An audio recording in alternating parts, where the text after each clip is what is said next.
Ladies and gentlemen, my name is Dylan Knostman here with Calf Kick Sports, and I am joined by a very, very special guest, lightweight. I mean, one of the best lightweights out there right now, Mads Burnell, coming off his stint with the PFL. First of all, Mads, thanks so much for joining me. And how are you doing today? I know you just got done with sparring. You're a little sweaty, but looking good. Yeah, I'm good, man. I literally just got done sparring, and then I saw your text. Like, shit, yeah, I got the interview. So I better hurry the hell up and get in the Hey, office. all good, man. All good. So are you back in Denmark now for the Yeah, time being? I'm back in Denmark at my own gym. I opened up my own gym back in March. Oh, So that's yeah, awesome, man. and I've barely been here, so Yeah. it's pretty cool to see the growth of the gym and stuff like that while I've been away. No, So yeah, I'm absolutely. super happy for that. Well, obviously, it's awesome to hear you're opening a gym and doing things like that because, as I mentioned, you've had quite a storied career. I mean, you fought for pretty much all the major organizations: UFC, Cage Warriors, Bellator, PFL. I kind of want to just talk about it's not rare. It's not often you get a guy who's had all those experiences, with all those different promotions. So I just want to talk to you just kind of what it was like fighting for all those different promotions and kind of what the best parts of each one and maybe what the worst parts of each one were. I feel like right off the bat, the worst part is like the activity. Yeah. I feel like that's the worst part, but it's pros and cons. Like if you're in a big promotion, you get paid more, but you're less active. Yeah. There's pros and cons, right? But I would Mhm. say right off the bat is the activity and all the politics. Like, oh, if this guy wins, then we gotta match. Like all of that shit gotta you know, m- match together. What you say? So 1 second. Oh, you're good. Yo. Ja, bare stille. Ud. 1 sekund. So Going. yeah, like the worst part is like the activity and like all the politics that have to match up in order for you to get a fight. The good thing is the money. Yeah. I could No, say yeah, absolutely. yeah, Um, and like the exposure and you get to fight like against other great fighters. mhm. Yeah, absolutely. And you're a free agent right now, if I'm not mistaken, right? Finished up Yeah, your contract with PFL. yeah, Awesome. Well, I know there's a couple organizations off the top of my head that could absolutely not only use a lightweight like you, but also just you could benefit from being at as well. And I mean, you see my shirt off the top of my head. OKTAGON has really, really stepped up lately in terms of the European market. What do you know about OKTAGON, and how have you seen kind of their success rise and grow in the last couple of years? to be honest, I didn't know about Octagon unless like before a year and a half ago or something Hmm. like that. Yeah. When I was in Germany, actually right after I fought Daniel Weichel, I Uh huh. went to Germany and trained at his gym. Oh wow. Because I was in Germany, and then I just saw like some of the fighters were fighting in Octagon. I was like, "What is this?" And I Hmm. think right around that time they sold out like the Frankfurt soccer stadium. Was like, "What Yeah. the fuck? Yeah. That Hmm. is insane!" Like their Yeah. production looks, and not to like blow smoke up their ass, but just keep it a buck. Like I think their production is probably the best in the world. Like I think so too. it's crazy. Like all they got like trading cards, like the Mhm. mascot that is at the arena, all that stuff. Like Yeah, what the Gogi, hell? the monkey and stuff. Yeah. Yeah, it they do crazy good promotion. So yeah, I think Octagon would be cool. And then you said lightweight, so I'm gonna go back down to featherweight. The reason why I Okay. went up to lightweight was because it was PFL, and I was like, okay, you gotta weigh in every 8th week or That so. makes So I was sense. like, Yeah, oh, yeah. that's probably gonna be a little tough at featherweight. But Uh-huh. then when I look at my track record, like I'm a featherweight. Yeah. Well, Like, again, I and when I think look at my fights at lightweight, it's like, yeah, I'm doing good until we both kind of get into the red zone, and then size kind of takes over. I think that's absolutely. kind of what happened in my last fight too. So Mhm. yeah, I'm gonna go back to Okay. featherweight and trying to not trying to Yeah. No, smack anybody. that's fantastic news. Yeah, Because again, I know looking at your career, I think you're something like 16-4 at featherweight, and then three. something like 16-3, and then 4-5 or something like that at lightweight. Yeah, Something. So yeah, again, it's obviously the success is still there. You're still winning fights, but like you said, the comfortability and the actual sustained success has clearly come at 145 for you. So yeah, that yeah, actually hundred makes me percent. really happy to hear. I wasn't sure, like I Yeah, said, if you were because like continuing at lightweight or going back down. at 45, like I think like without exaggerating, I think I might have been on my back combined a minute and a half or something Oh like yeah. that. Something like that. Like I even Hmm. saw Rogers, who was like, "Oh, the strongest featherweight." I smashed him right, and then I go to lightweight, and it's a little tougher because the guy's is a little bigger. So Yeah. yeah, Well, I know even in that fight with JJ Wilson, I mean, you almost had him several times, and you were doing really good, especially in the early goings. But then, like you said, once the size kind of started to weigh in a little bit, it started to kind of go the other direction. But Yeah, I'm gonna keep it a yeah, buck. I did not have JJ Wilson at any point in that fight. Like there was no point where I yeah, almost had him. Like I was doing well the that's first fair. round, and then the size came about, Uh-huh. and then it was like one way traffic. I'm not gonna Yeah. be like a punk like all these other fighters No. trying to make excuses and shit and this like this and that. It is what it is, Yeah. and that's yeah. I'm a That's fighter's how it goes, fighter. I'm man. gonna keep it a buck. Yeah, that's the So game. Well, yeah.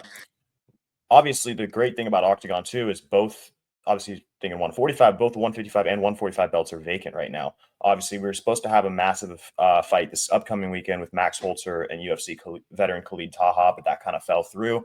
I know Mhm. there was some talk about you calling out Denis Ilbe as well. He's coming off a massive main event at at against Max Holzer as well. So is there any names you've kind of had your eye on, or is it kind of just like get me in there and get me a fight? Like I see who doesn't have a fight right now. Let's see. I know Nico Samsonidze, he's waiting on something. He's I think the number one ranked featherweight. Let me pull up the rankings. Um, I believe just about everybody. There's gonna be some big fights going on this weekend because Magomed Machayev is fighting as well, and he's a really, really top featherweight. So again, I think tune in this weekend for Octagon 75, and there'll be Yeah, some but good people to call out after. who is not because if they fight this weekend then they're gonna have probably They have kind to of a wait. layoff. Yeah, Yeah, and no, that's fair. I'm trying to be honest. I'm trying to get in before this year's over. Yeah, that's fair. I'm Yeah, not trying to fucking sit around and wait and this and that. Bah. Get me the fuck in there. Get me a fight, Nico. Whatever the fuck, Nico Samsonite, yep, whatever the hell he yeah, can get it. Dennis yep, Ilbai. I know he's a 22-3 boxer. I won't even yeah. take him down. I'll just stand with him and fuck him up. That Oh, ain't gonna be a problem. So which one of these guys who want it can get it. I love it. I love the mentality.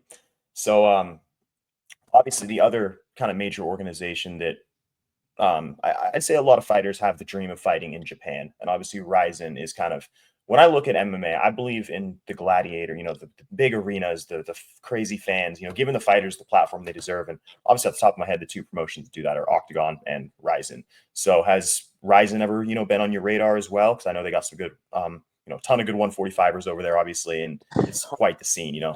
100% Rising have been on my radar. Like it's always been every fighter's dream to Mhm. fight in Japan, and I'd love to fight in Japan. But for me, right now, money is of course a thing, but Hmm. also activity. Yeah, 100%. Activity is number one. Like I'm not Hmm. trying to fight fucking one or two fights a year. Yeah, Like I'm trying to get in there at least 3 fights a year. yeah, So Rising, Octagon, like yeah, 3 fights a year. yeah. Holla at me. Just get Mads active. That's what I want to see as Yeah, well. get me So active. Who you yeah. want me to fight? Give me a lightweight in the octagon. Give me a feather. Whoever the fuck wants it can Hmm. get it. Yeah, I love it. Um, so I want to talk to you about obviously Danish MMA. So Denmark historically not maybe the most known destination for MMA fighters to come out of, but obviously just with the growth of in Europe as a whole, and then obviously you have your own gym opening back to Octagon. We have Jonas Magard, who's obviously one of the top fighters at bantamweight over there. We've seen a lot of growth with these kind of Danish fighters. Talk to me just about throughout your career how you've seen the development of MMA in your country and just what you kind of see the future looking like. To be honest, I think the Danish golden era is kind of over soon. You think so? I think so. I think Mm-hmm. I'm kind of like I'm the youngest one left. Mm-hmm. Of the golden. If I'm not mistaken, Jonas is a couple of years older than me. Mm-hmm. Dalby is like 40. Yep. Mark is done. Yep. Mark Stone. Mark's done. Then there was a couple years back. There was Mikhail Parlo. He was really Mm-hmm. good. He's done. Catman is done. I don't. Then we have a couple of other fighters that is around my age, but they really need to get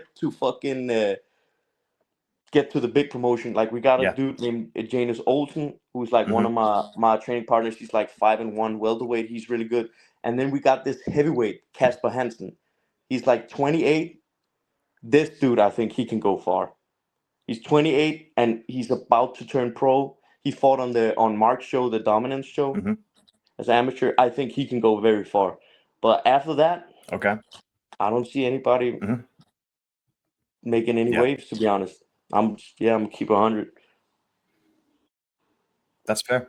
Yeah. Yeah, but in terms of the development of the sport, obviously you open your own gym. You mentioned Air Talks Dominance, the new show by Marco Madsen, just obviously providing a lot more of a platform for Danish fighters.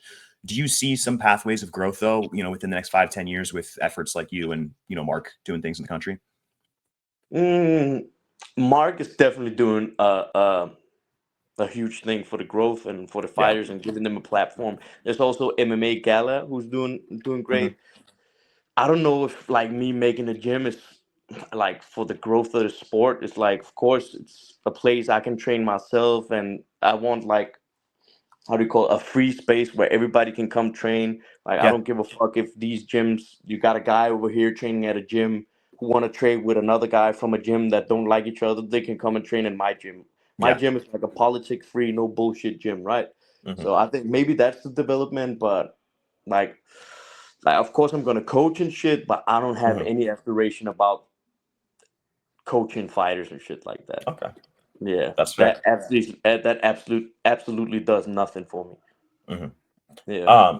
So I know obviously I mentioned you've traveled a lot back and forth between Las Vegas and Denmark. You trained at Extreme Couture, spent a lot of Mm. time over there. What's that experience been like? Obviously, Extreme Couture, one of the more notable gyms. A lot of people have a lot of stories and experiences, but talk to me about your experience there. And are you going to be fighting at Extreme Couture for your next fight, or are you going to be more out of your own gym in Denmark? To be honest, it depends on what organization I go with, because That's fair. if I get signed by Octagon, like it would make no sense for me to go to America It's a lot of to travel. train, to fly literally back to where I came from Yeah. to fight. You know what I mean? Like Yeah, absolutely. Germany is 45 minutes away in a plane. Like Hmm. Prague, like all that, it's right here, right? Yeah. Yeah. So it kind of depends on where my career is going, but going to Extreme Couture, I think it's important for fighters, especially from Europe, to go to America and Hmm. train with all the guys you see on TV, because a lot of people in Europe, they see the guys on TV and they be like, oh my God, they're so good, blah, blah, blah. Hmm. But then you go over there and go with them and they're like, the fuck, is that it? Yeah. Like, and then you figure out it's not who's best, it's who knows who. Yeah. I really 100%. think it was very like telling.